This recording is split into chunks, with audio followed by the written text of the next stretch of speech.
Voici un nouveau petit exposé sur le carême. Celui-ci, il porte sur le sacrement de la confession, puisque vous savez que l'Église demande à tous les fidèles au moins une confession dans l'année, ce qu'on appelle la confession pascale.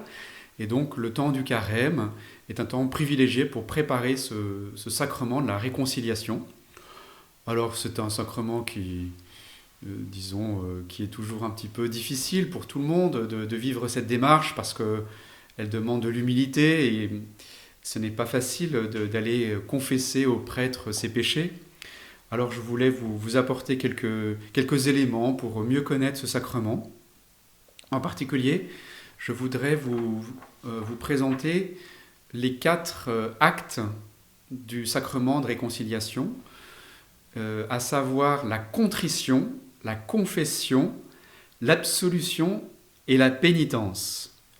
La contrition, c'est le premier mouvement, c'est le mouvement du cœur, de l'âme, par lequel je me rends compte, de manière plus ou moins vive, plus ou moins aiguë, et ça peut évoluer d'ailleurs, on peut avoir une contrition qui soit même parfois plus forte après la confession. Moi, ça m'arrive d'être, par exemple, rempli d'un désir de me confesser après une messe, par exemple. Eh bien, ce mouvement de l'âme, c'est la conscience d'avoir fait du mal, de le regretter, d'avoir blessé une personne que j'aime. Et donc, ça, c'est le premier mouvement, c'est ce mouvement par lequel je me rends compte qu'il y a quelque chose qui ne va pas et qu'il serait bon que je puisse... Alors ça peut être aller voir la personne avec laquelle je me suis fâché, si c'est dans les relations humaines, mais en l'occurrence, c'est le besoin de venir exprimer, de trouver un moyen de se réconcilier avec Dieu. Le deuxième moment du sacrement, c'est la confession elle-même. Vous savez, confesser, ça veut dire dire. On parle aussi de la confession de foi, par exemple. Et donc la confession, c'est nommer le péché. Donc c'est important de nous rendre compte que, en particulier dans l'Église catholique, dans cette manière dont ce sacrement est organisé, il y a le fait de nommer les péchés auprès d'un prêtre qui, donc, par son écoute, permet une objectivation de cette formulation des péchés. Et c'est important de savoir que les péchés confessés constituent la matière du sacrement de réconciliation. Si les péchés ne sont pas nommés, il n'y a pas de matière du sacrement de pénitence. C'est comme pour l'Eucharistie, si on n'a pas de pain et de vin, le prêtre a beau dire « Ceci est mon corps livré pour vous », il n'y a pas de sacrement, on ne peut pas permettre au sacrement de l'Eucharistie de se dérouler. Eh bien, les paroles du prêtre dont on va parler dans la 3e étape, l'absolution, elles ne peuvent avoir une efficacité que s'il y a une matière. Et cette matière, ce sont les péchés que nous sommes arrivés à nommer, à formuler. Et donc il y a à la fois un aspect, si vous voulez, psychologique, qui consiste à donner l'opportunité dans un cadre privé, avec le secret de la confession, de pouvoir dire son péché et que quelqu'un l'entende. Mais il y a un aspect, si vous voulez, sacramentel, c'est-à-dire que les péchés que je vais nommer, identifier, et avec le temps et une certaine expérience de ce sacrement, je peux progresser dans la manière de nommer peut-être plus précisément quel est le mouvement intérieur qui m'a animé. Est-ce que c'est de la colère, de la jalousie, de la paresse? Eh bien, plus j'arrive à nommer précisément ce mouvement de l'âme, eh bien plus le sacrement pourra porter du fruit. On peut le faire, certains le font bien sûr, de préparer sa confession par écrit. Parfois, on trouve peut-être plus utile d'écrire noir sur blanc ce qu'on est parvenu à identifier dans son péché. Le 3e acte du sacrement, c'est l'absolution. Après la contrition, la confession, l'absolution, c'est l'acte du prêtre comme ministre du sacrement de pénitence. Et comme je vous le disais, de même que le prêtre, lors de la messe, dit « Ceci est mon corps », il utilise la première personne du singulier, dans le sacrement de réconciliation, il dit « Je te pardonne tes péchés ». La formule complète, donc c'est que Dieu notre Père vous montre sa miséricorde. Par la mort et la résurrection de son Fils Jésus, il a réconcilié le monde avec lui et il a envoyé l'Esprit Saint pour la rémission des péchés. Par le ministère de l'Église, qu'il vous donne le pardon et la paix. Et moi, au nom du Père et du Fils et du Saint-Esprit, je vous pardonne tous vos péchés. Donc le prêtre utilise cette première personne du singulier. Au nom du Christ, il donne ce pardon des péchés dans ce moment de l'absolution. Et bien sûr, donc c'est important que le pénitent puisse entendre la voix du prêtre lui dire « Je te pardonne ». De même que nous avons besoin, lorsque nous sommes fâchés avec un ami, avec une autre personne, d'entendre ces mots « Tu es pardonné, je te pardonne ». Le quatrième acte de la démarche de réconciliation, c'est la pénitence. Normalement, le prêtre donne au pénitent une pénitence qui peut être un acte à poser, qui peut être une prière à dire, mais je vais contribuer par cet acte à réparer en partie les conséquences de mon péché. Quand un pénitent s'accuse d'avoir eu des paroles malveillantes envers une autre personne, je l'invite souvent à prononcer des paroles bienveillantes, par exemple, à dire du bien des personnes dont j'ai dit du mal.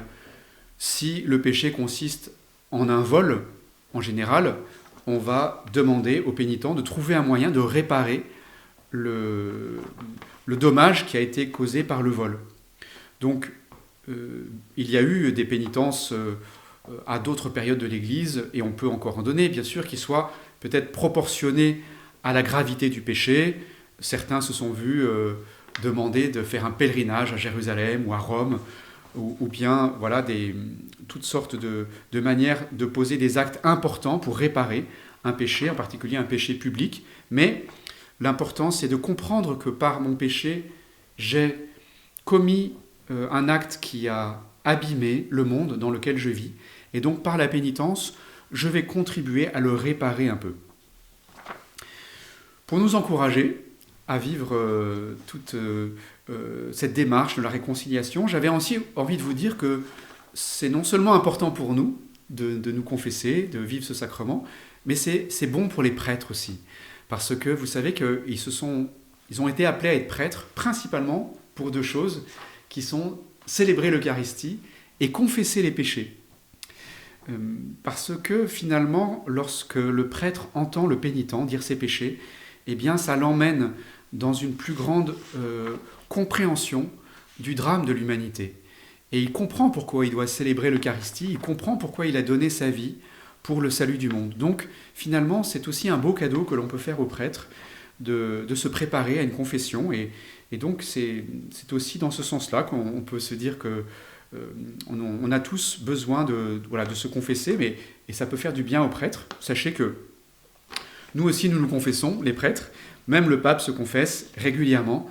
Et à part le Christ et la Vierge Marie, nul n'est sans péché. Et c'est important de nous rendre compte de cela, que les chrétiens n'ont pas à avoir honte d'être pécheurs. Bien sûr, honte de son péché, peut-être, mais les chrétiens, ce sont des pécheurs pardonnés. Nous ne sommes pas des sauveurs, nous sommes des sauvés.